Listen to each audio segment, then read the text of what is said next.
ආයුබෝවන් සියලු දෙනාටම. ඉතින් අදත් මගේ පුංචි පොඩ්ඩොත් එක්ක වීඩියෝවක් අරගෙනයි ආවේ. මේ ඉන්නේ මගේ පෙර පාසලේ හපන්න ටික. අසම්ගත ක්‍රියාකාරකමක හරි ලස්සනට යෙදෙන අපූර්ව බලන්නකෝ. පාටකෝරු වලින් ලස්සනට හැඩතල අදිනවා, පාට කරනවා.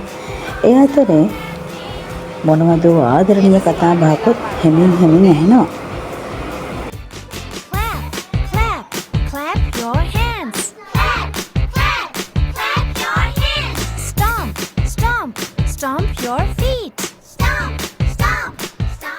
අලුත් පාට පෙට්ටිවල දිග පාටකෝරු දැක්කම ඒ ඇස් දිලිසෙන හරියට තරු කැට වගේ.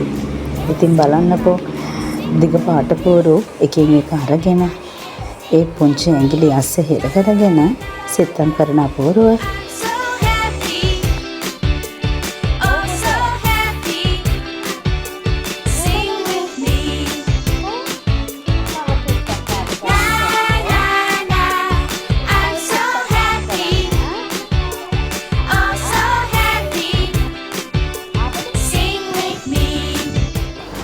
චිත්‍ර ඇඳීම තුළින් දරුවන්ගේ ඉවසීම බොහෝ සෙයින් වර්ධනය වෙනවා.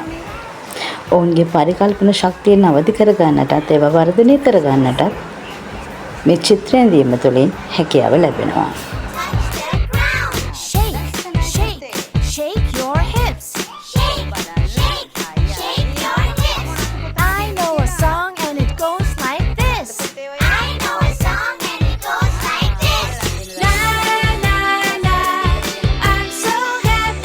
පාට හඳුනා ගැනීම, මතක ශක්තිය වැඩිවීම, ඒ විතරක් නෙමෙයි, නිදහසේ ඇඳීම තුළ දරුවාගේ නිර්මාණශීලී අදහස් සිතේ තව තවත් වර්ධනය වීම ආදියත් චිත්‍ර ඇඳීම තුළ දරුවාට ලැබෙන තවත් ප්‍රතිලාභයන්. දක්ෂ නිර්මාණ ශිල්පියෙක් බිහි කිරීමේ මූලික අඩිතාලමක් ලෙසත් අපිට මේ චිත්‍රකරණය පෙර පාසල් වියේ සිටම හුරු වීම හඳුන්වා දෙන්නට පුළුවන්.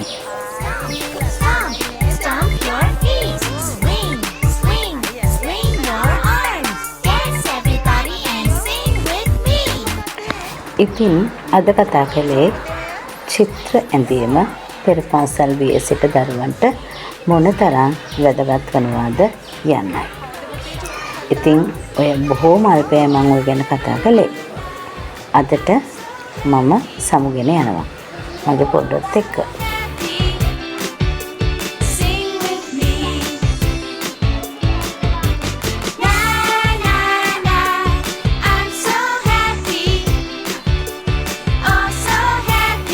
ඊළඟ දවසේ තවත් ලස්සන වීඩියෝවක් අරගෙන එන්නම්. අවසරයි ආදරණීය සමුගැනීමකට. ආයුබෝවන්.